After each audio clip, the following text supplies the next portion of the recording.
My name is Carl Falconer. I'm the CEO and president for Metro Dallas Homeless Alliance. We are the Continuum of Care lead agency, which means that we cover Dallas and Colin County, and we are charged with ending homelessness on behalf of HUD, or leading that effort to end homelessness on behalf of HUD. We have over 85 providers that make up our Continuum of Care network. And so really what we're trying to do is be the backbone organization and the support agency for all of those organizations that are providing the direct services, like Ellen's organization and Dr. Woody's and Yolanda's organizations as well. So we're here to primarily provide support and really try and coordinate all the efforts together. Thank you. Natalie? Hi, everyone. Thanks for having me and for putting on this panel. I'm sorry about the really intense light on my face. My curtains are very sheer and are not helping me out right now. But I am the grants analyst at the Neighborhood Services Department at the City of Plano. So I help oversee our funding from Housing and Urban Development, as well as a homelessness grant from the state of Texas. And I will also soon have 2 new staff members who are devoted to working on homelessness as well. One will be more on the administrative side, overseeing some of our programs related to prevention and rapid rehousing.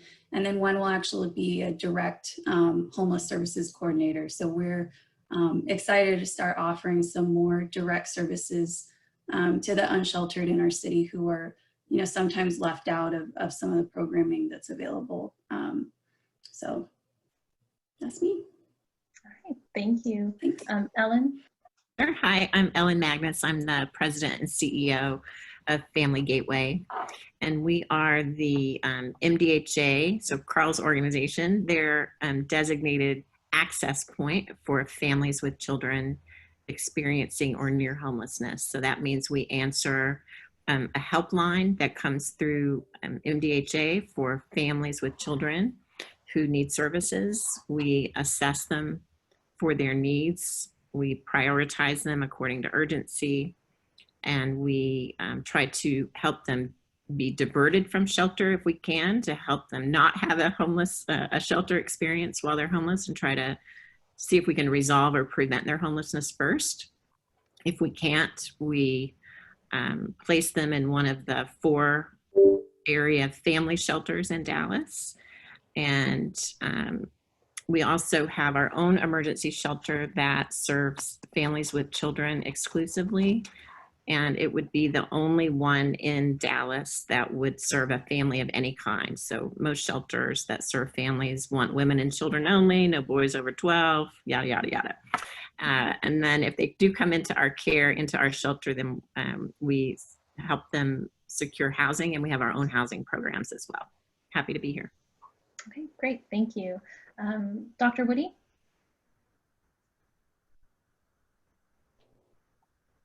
Oh, you're muted. You're muted. Can you hear me now? Yes. Awesome. Again, it's good to be part of the panel. Sherry, thank you for the invite. And many of you who we may have already met and talked 2 or 3 times today because we're so COVID-19 focused, but it's great to be part of the panel and to talk about this important opportunity with you all, and how it is that you will be responsive to the experiences that you're encountering with homelessness in your area. Again, my name is David Woody. I'm the president and CEO of the Bridge Homeless Recovery Center here in downtown Dallas. We offer a combination of both day shelter and night shelter opportunities for the homeless here in Dallas. Our model is one of trying to be a one-stop shop. A homeless person who is willing to at least contemplate what a recovery from homelessness experience might look like for them. We want to have here on our campus where we are able to offer them a hygiene kit, a shower, restroom, 3 meals a day. We have a kennel if you have a canine. connections to physical health needs through Parkland Hospital. They have a clinic on our campus. Individuals with substance abuse, mental health, behavioral health barriers. MetroCare has a clinic right here on our campus. Legal aid, the Veterans Administration, City of Dallas Office of Homeless Solutions staff. We want to be the place where an individual can get all of their service needs right here on our campus. And ultimately, we're about trying to identify a home of their own in our community, whether that be affordable or permanent supportive housing. And so we only can do that through partnerships that we have with many other homeless service providers who come onto our campus and offer, in addition to that, music, counseling and therapy, karaoke, bingo, whatever it takes to facilitate the unique needs.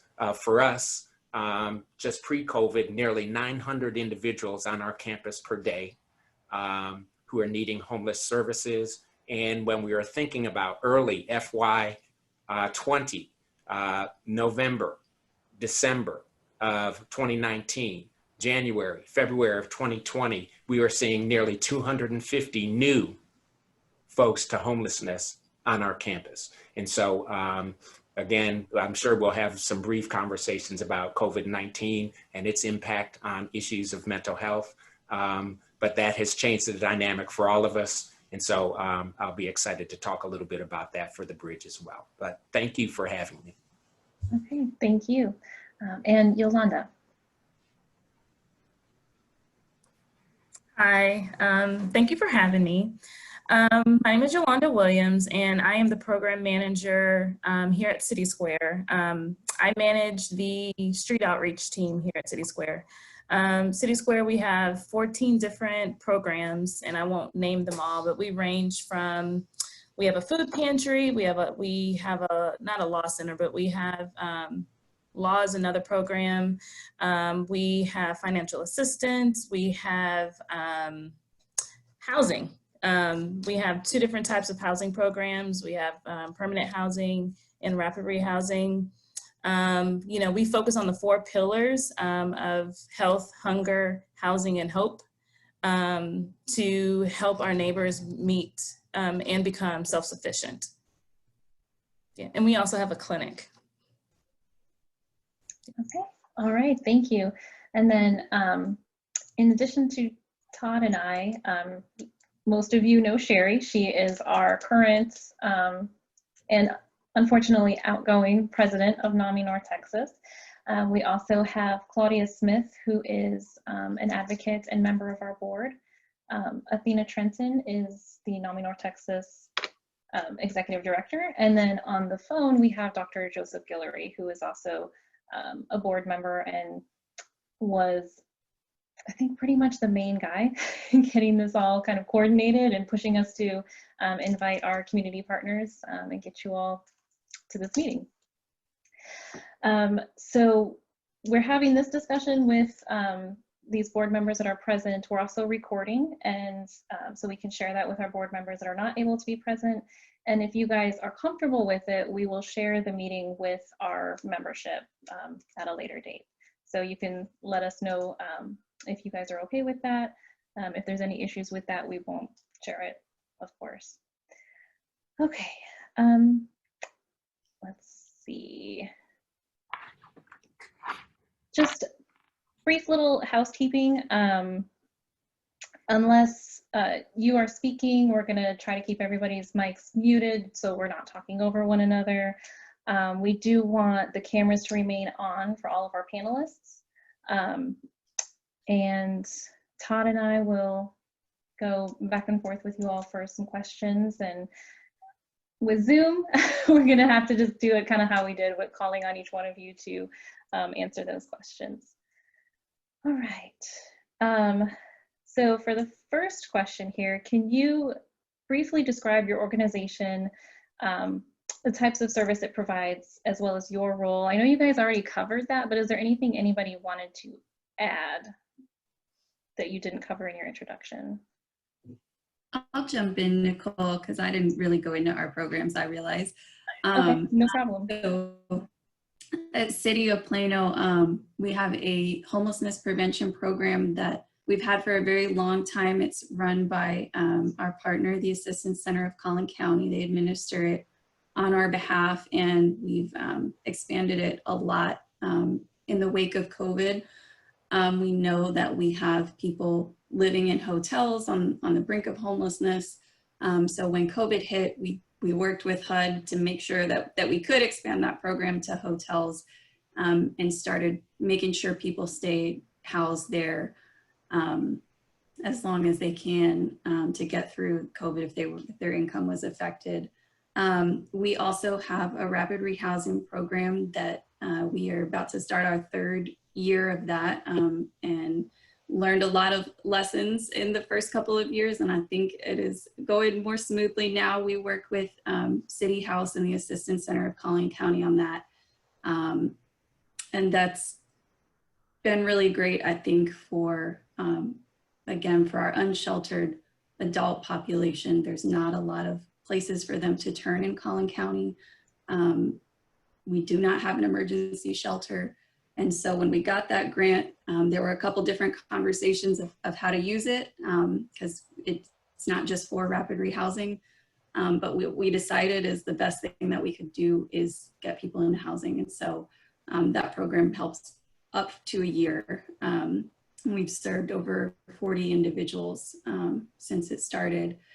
And then we also work with area hospitals to help people who don't know where they're going to go when they get released from the hospital, who don't have a stable place to stay, help them make connection to shelter or family members, whatever that ends up looking like for them. We have done some street outreach, but I look forward to ramping that up once we get our new position and start working with the new team at PD. And then we have one more program that'll be focused on homelessness, specifically in response to COVID-19, that we are working really hard to try to get off the ground as soon as possible. We've just finished an RFP process and selected an agency to run it. And so just working with them, but it'll be a tenant-based rental assistance program for people who have lost their housing due to COVID already, or might be on the brink of that at this point. We know a lot of the moratoriums are getting close to expiring. And so that program will sort of act as rapid rehousing in a way, but it will keep people, get people housed and help them pay for that housing for up to a year, and then work with them in case management to transition off that subsidy over time. So those are our programs kind of specific to homelessness and prevention of homelessness. Okay, thank you, Natalie. Was there anybody else that wanted to share a little bit more about your programs that you didn't get to cover? All right. Todd, I'm going to let you take the next question. Okay. So one of the things that we'd like to have you guys give our board some feedback, and the executive director, is what do you see as like the level of intersection between homelessness and mental health? Like of clients that you're working with, neighbors that you're working with, what's the level of you see of an intersection of both of those? Is it really high? Is it moderate? Is it not really there? What are you guys seeing out there on the front lines? I can start from the system level. In any given time, depending on how you define mental illness, which is always kind of one of those tricky things, our rates generally run anywhere, and this is national data, but it holds pretty steady locally as well. About 25% of our population suffer from some type of serious mental illness. And again, it depends on what diagnosis or how you classify that. It could be as high as 75% if you're talking about depression or things like that, or symptoms that go along with something that would normally correspond just with the idea of being homeless or the traumatic event of going through homelessness. But about 25% overall generally have a serious mental illness in our population. But the intersection between homelessness and mental health is really interesting because they're really very much intertwined with the people that we have. Housing, as you all know, working with people or listening to stories about people in particular who have mental illness, it's really, really difficult for somebody to overcome any kind of mental illness if there isn't housing involved. You know, it's hard to take your medications. It's hard to make your doctor's appointments. It's hard to do any of those things if there's not stable housing as part of your solution or part of your life involved. So it really intersects on a lot of levels in that regard. If someone does have a mental health issue, it certainly is something that's very, very difficult for us to overcome if we can't get them housed first, is making sure that we get them into some type of stable housing, because trying to treat someone with a mental illness who is still homeless, no matter how hard we try or how much support we try to give them, it makes it very, very challenging for us.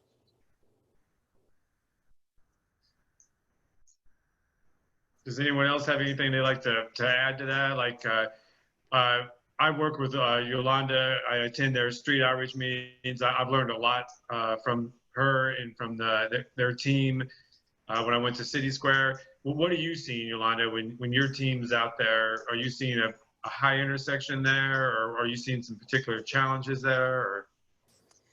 Yes, we do see some mental illness. I would agree with Carl. It's about 25%. You know, we definitely see a lot of situational depression just because of the situation that they're in.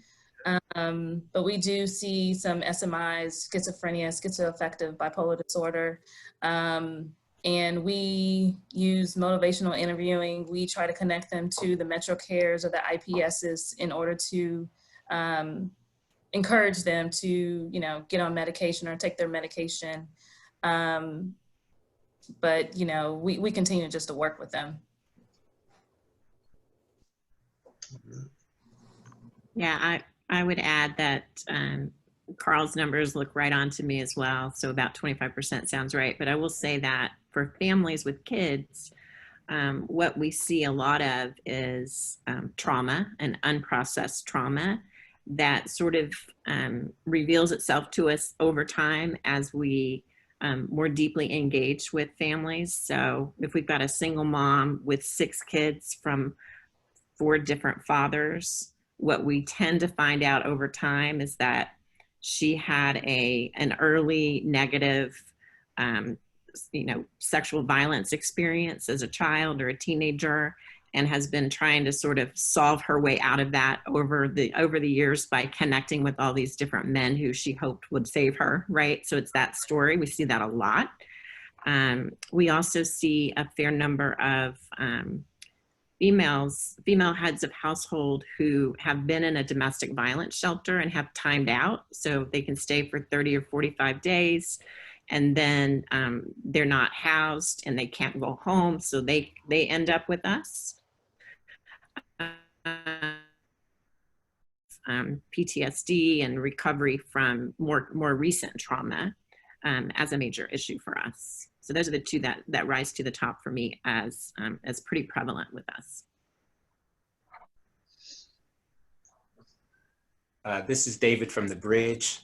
The numbers that Carl shared are right around what we also see. We're at about maybe just a little bit less than that, about 22% over the last 3 years.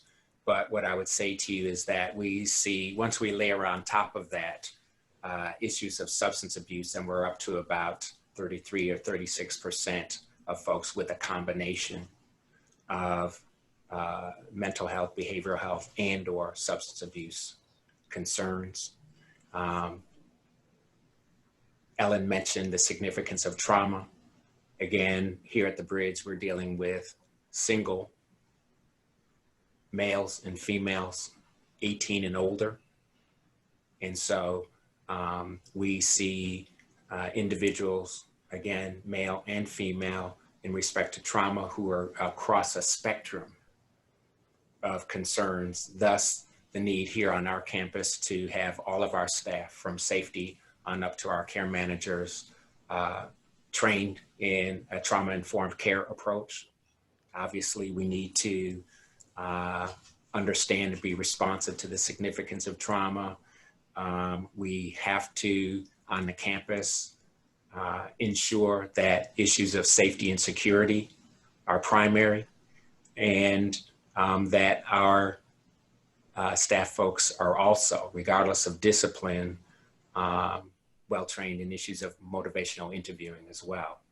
And so to have MetroCare services on our campus, especially when folks are just entering the system, coming onto the campus, and folks may be at their most desperate moment, that we would have opportunities for our guests to have a mental health assessment is particularly important. We have increased the number of experienced master's level social workers on our campus. And so we've seen a bit of a drop in the need to get additional assistance through APALs and that kind of experience. And so there is a incredible and meaningful, powerful intersection between mental health concerns that folks experience and homelessness that we see here on the Bridge campus.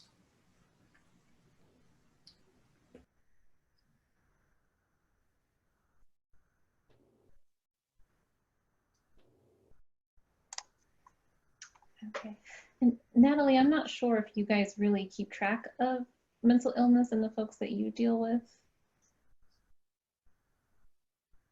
Yeah, it's hard for me to answer from a more administrative level when right now the programs that we have are carried out directly by nonprofits. But prior to being in this position, my experience before would tell me, you know, I would just echo what the others are saying, you know, that about 1 in 4 number is pretty clear to me too.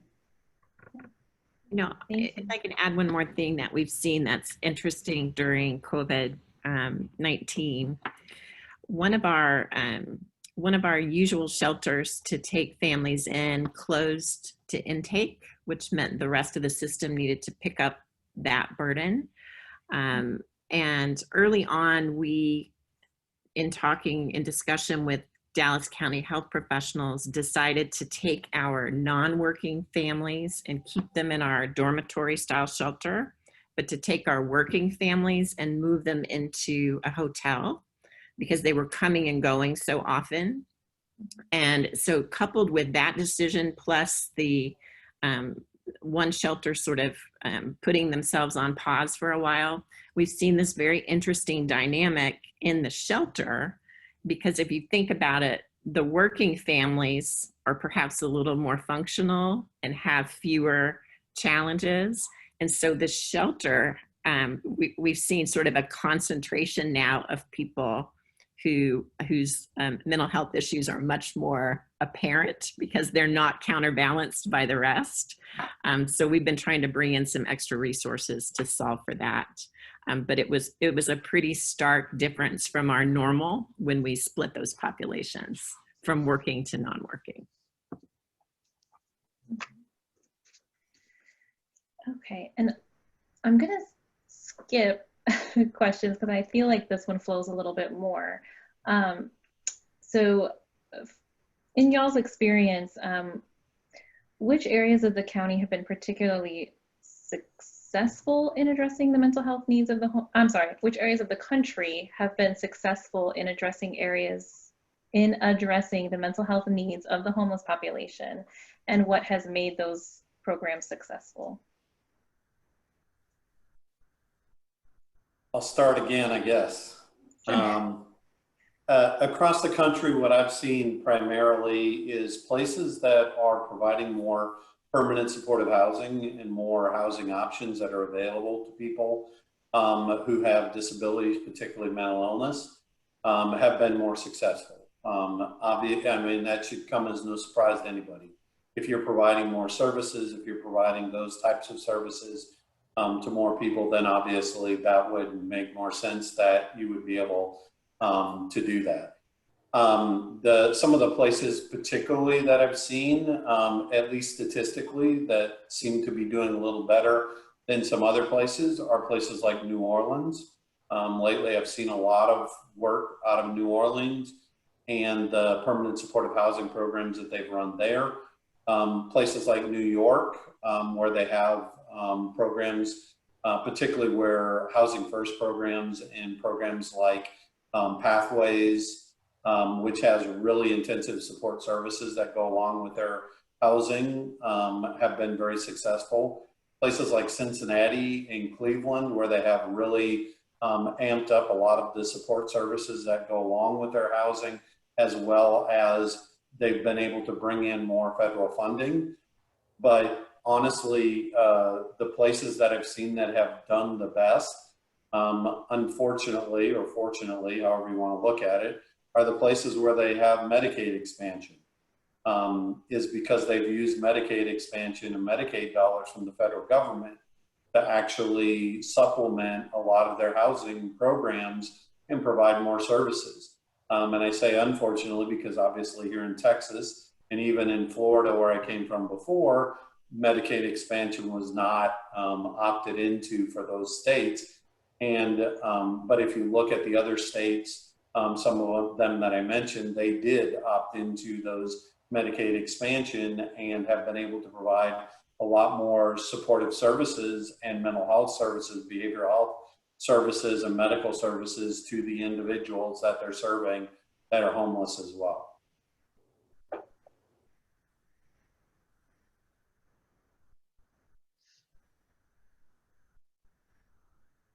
I would say from what I see in Collin County, a lot of times it's an accessibility issue. You know, if those services aren't located where you are or at the shelter you're staying in or nearby or walkable, and then public transit is a whole nother layer on top of that. We have DART buses here in Plano, but they don't go everywhere. They don't go, the places they do go are not necessarily frequent. And so when we do outreach and we're building those relationships and doing that engagement, we want to be sure that once that person is ready to take that step forward and maybe start engaging in those services, that there aren't all those barriers for them to then leap over after that, like transportation and cost barriers, because it's hard enough, you know, sometimes getting that engagement. So trying to think of creative ways to bring those services to where people are, because they aren't always located in the most accessible places.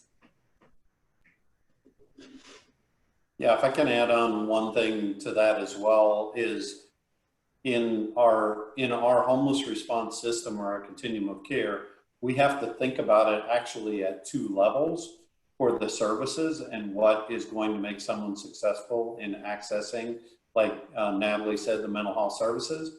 While they're homeless, how do they access the mental health services? And then once they become housed, how do they access that? And sometimes it's not as smooth a transition, or it's not able to be as smooth a transition as you would think. People, I think, particularly people who have been housed a long time or who are currently housed, sometimes take that for granted, that once you're in housing that those services will be available to you easily, but that's not always the case. So, you know, going from, like I said, someplace at the bridge where they are offering mental health services on site, but then once somebody gets into housing, those services may not be available to them still at the shelter. They have to find other services that are available to them at the housing as well. And trying to find that crossover is really sometimes a little bit more challenging than you would think that it would be.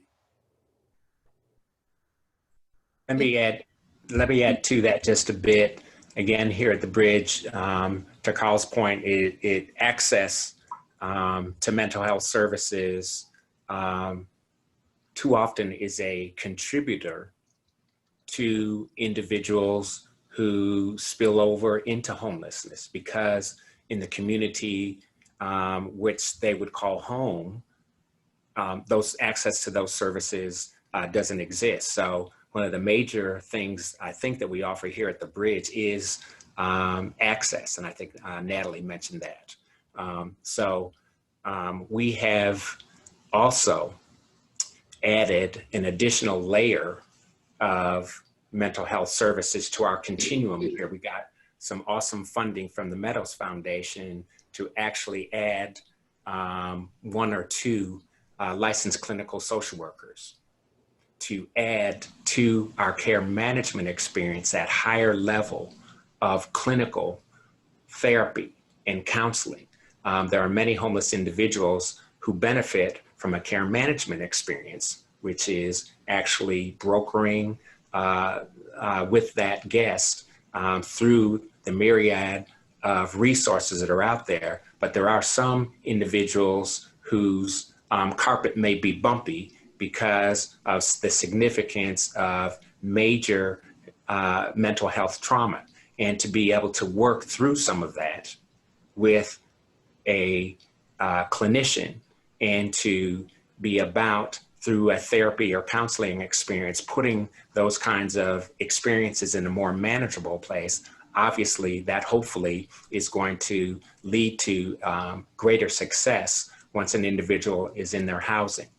To then add to Carl's point, one of the things that we believe is extremely important in terms of trying to deal with recidivism with our guests who are housed is that we commit to what we describe as housing follow-up, which means that our care managers with whom that guest has had a relationship, a care management relationship for perhaps 3 or 6 or 9 months as they've looked for and identified housing, that care manager would stay with that person for an additional 3, 6, or 9 months.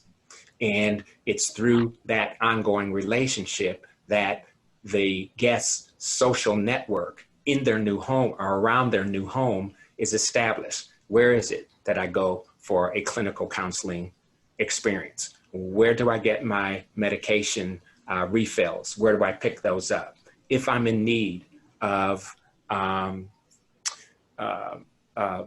additional Alcoholics Anonymous or NA meetings, where do I find those things? If I have spiritual needs, where do I get those? If I need food, where's a pantry experience? So this housing follow-up experience, which is about knitting more cleverly that social network, that ultimately extends the capacity for our guests to manage life on their own once they're back in the community. We found that if we implant a mental health clinic inside of their maybe living facility, we're working with one community in particular right now called St. Jude that actually has IPS, not on staff, but they have an office there and they come there weekly, that we have had a lot of, we have more success with our neighbors staying put, our neighbors thriving in their housing situation. We also have a LCSW at another housing location, and she does therapy with those neighbors to, help them reach their next and to work out whatever issues that they're having to be able to live more independently. Because I found that with street outreach, the case managers are engaging with those neighbors on a weekly basis, if not more than once a week. And when once they're handed off into a housing program, they may see their case manager maybe once, unless they're followed by one of David's, Mr. Woody's case manager in the follow-up. And they have that dual case manager relationship, which has been awesome. It really, really, really helps that additional support and that additional access.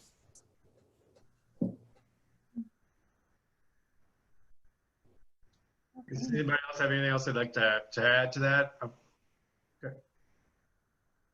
Awesome. That was some awesome information there. It's, just like I've talked about in the introduction, I've learned so much from you guys so fast. It's really, really helped me out to be more effective and just be more aware. One of the things that I think it's important to us that we want to get to and discuss with you guys. And I think I'll have Dr. Trenton real quick. I'm not sure how much all your awareness is of NAMI North Texas and the no-cost programs that we have available. So if I could just real quick, in 30 seconds or something like that, if Dr. Trenton could just share with you guys real quick this kind of no-cost services that we have, and then it'll segue into the next question that I'd like us to think about. Okay, thanks, Officer Jerry. I'm happy to share what we do offer. Everything we offer is at no cost to any of the participants. We have support groups for family members as well as the people who are challenged with mental health issues.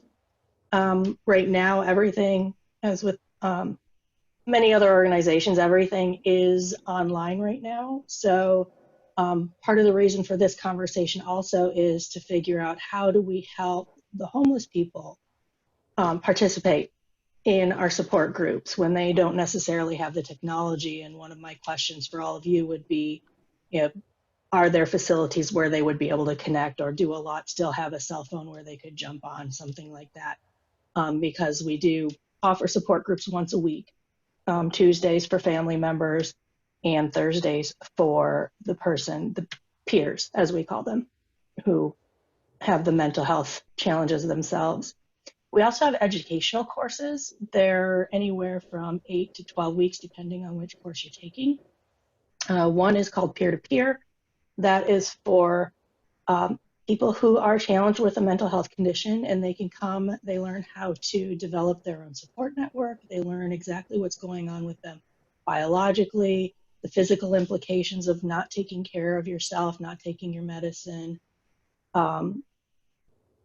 learning how to tell your story, learning how to advocate for yourself. I went through the class myself last January as a relatively new executive director to NAMI, and it is a phenomenal class. And the class that you have,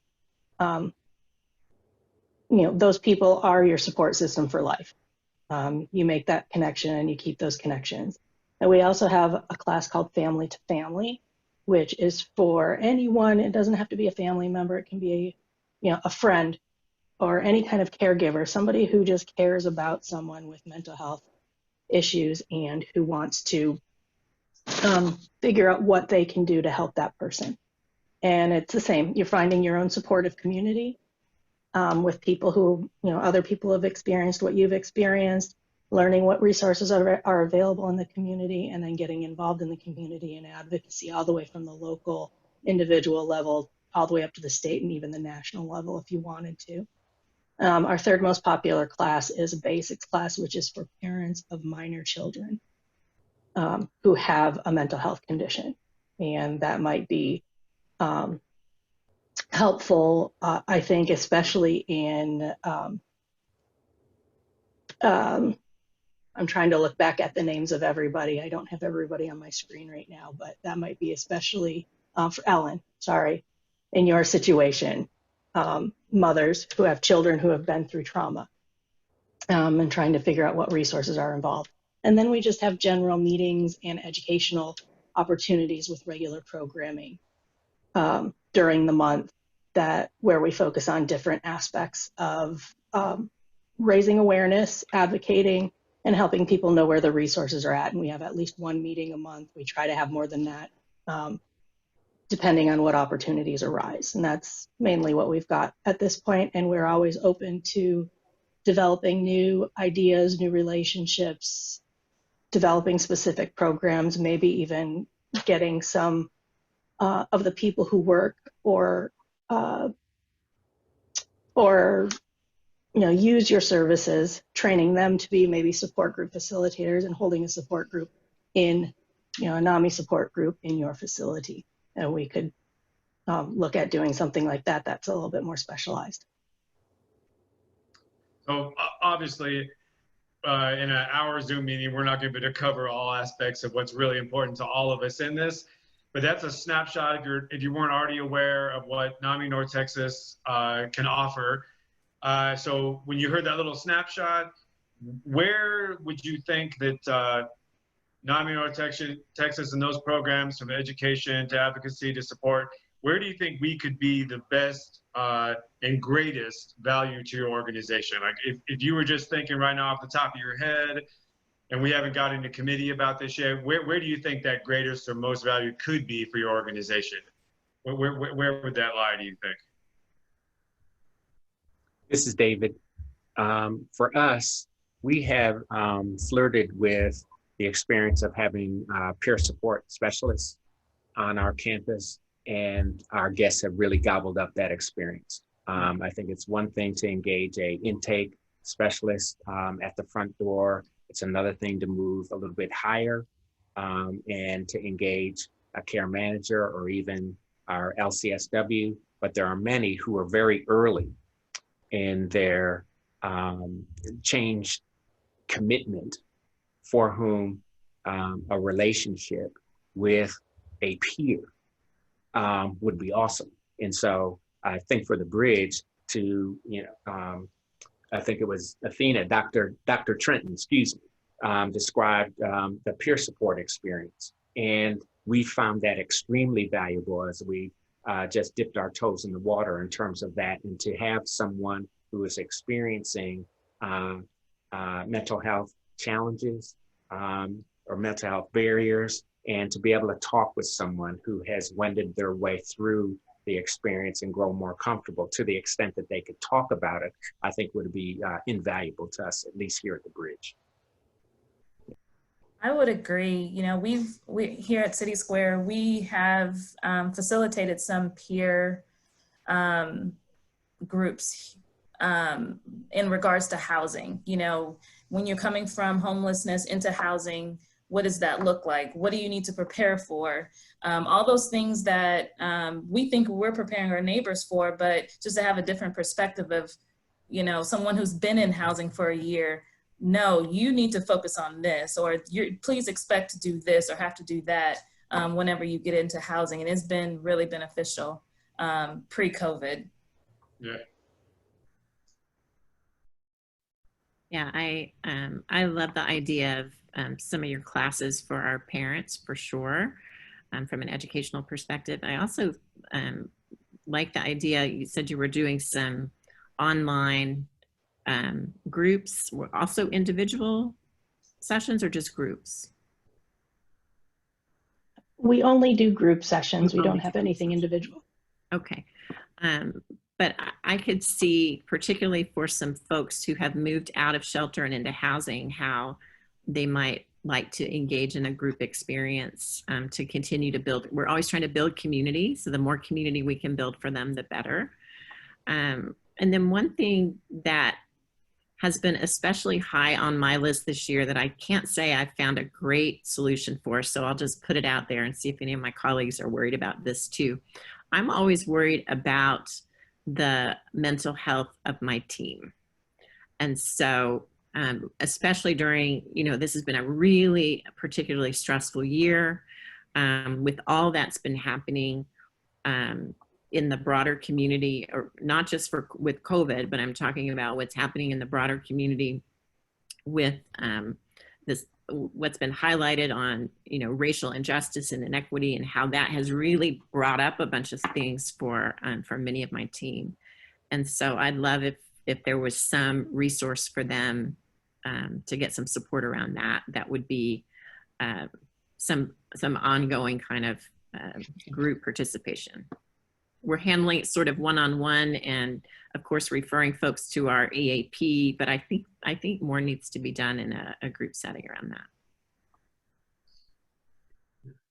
Yeah, and I'll add from a system level, I think the two things that come to mind in addition to what Ellen talked about with, just worker stress and burnout and things like that, is the two educational pieces that I found have been most successful or most needed on an overall system level is trauma-informed care, is making sure that people understand how to work with people who have been through trauma, and really trying to, integrate that into all of our systems and all of our processes across our entire homeless response system. as well as individually with individual staff, them getting education on that.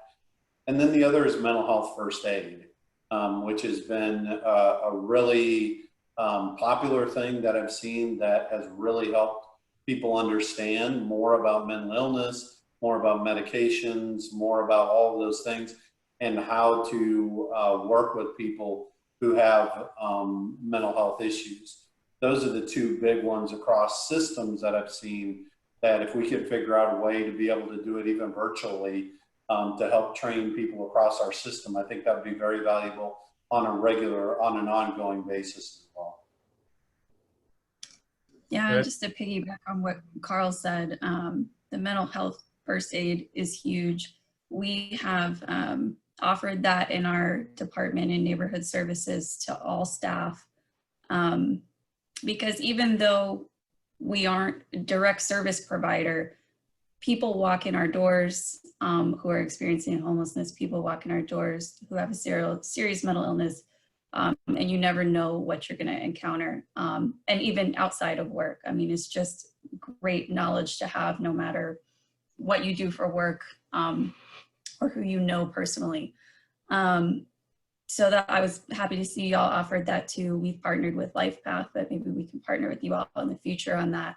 And then as far as offering, I did go online and look at your support groups ahead of this just to refresh myself, and saw they were virtual, and thought about how we could make those groups available to somebody who is unsheltered.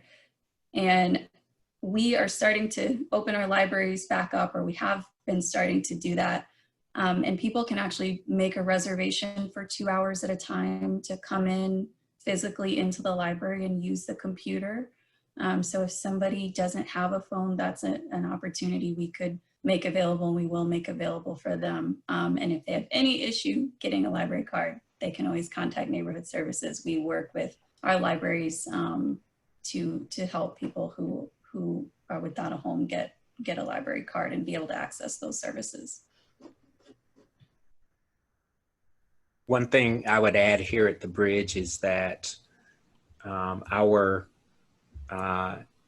staff mirrors the percentages of African Americans that we see on our campus, over 60%. And with the issues of racial injustice that have come up, it has been an extremely trying time for our employees, who I'm always chatting up, needing to be ready to meet the needs of our guests. And so what we have done here is pursued support through Marketplace Chaplains. They are on our campus twice a month, and they offer a combination of individual sessions and group sessions. And as you can imagine, our employees, some of whom have 1 or 2 jobs, and are in fear of losing that second job, which is making their household go. So many of our employees are, COVID-19 has been the fear of that one thing that would spill folks into homelessness. That is it, COVID-19. And so we have had to try to be strategic about how we care for our employees who have to be ready to care for our guests. And so we've had some great success to date with the use of Marketplace Chaplains for folks. And if folks need that contact information, I can offer that up. And I would just add to the point that someone asked earlier, do people hang on, do people have access to cell phones and such? Our experience is that with families, if they have a vehicle, they hold on to that as long as they possibly can because they're sleeping in it before they come to shelter.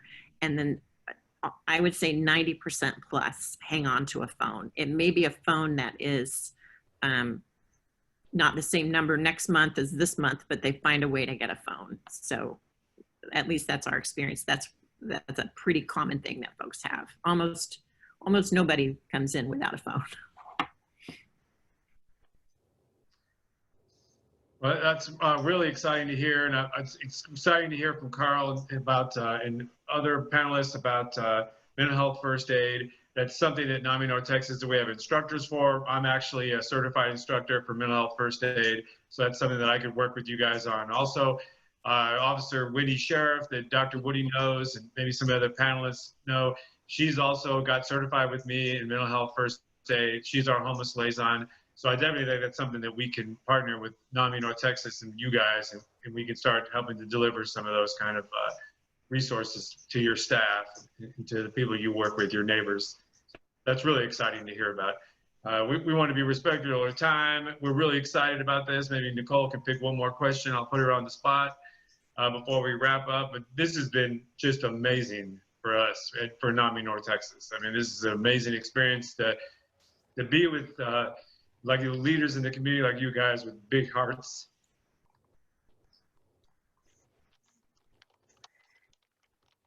Yeah, so I pretty much just have one more question I wanted to ask you all, and that's how we, we're homeless, or I'm sorry, we are mental health advocates largely in the NAMI North Texas group.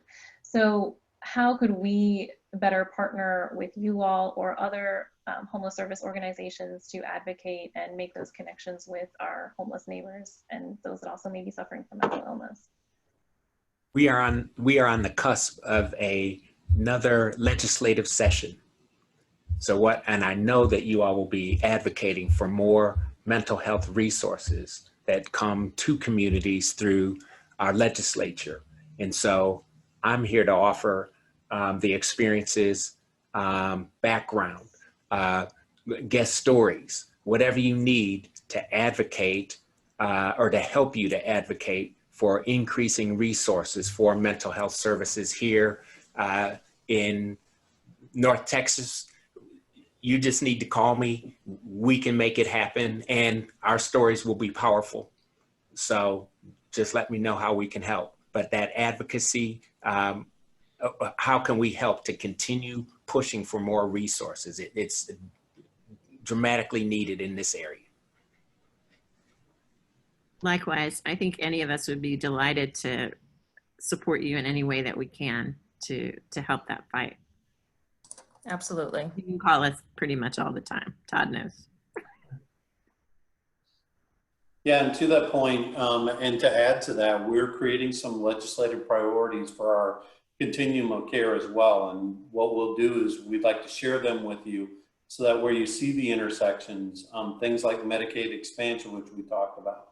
I know Senator Johnson had just had a big town hall about that and has unveiled a plan that he thinks can actually help us, expand Medicaid throughout the state. But we'll share those legislative priorities with you all. And if you all share your legislative priorities with us, we'll do the same thing, is look for those intersections and really make sure that we're working together collaboratively to make sure that whenever we go in front of legislators that we can both talk about both of our issues.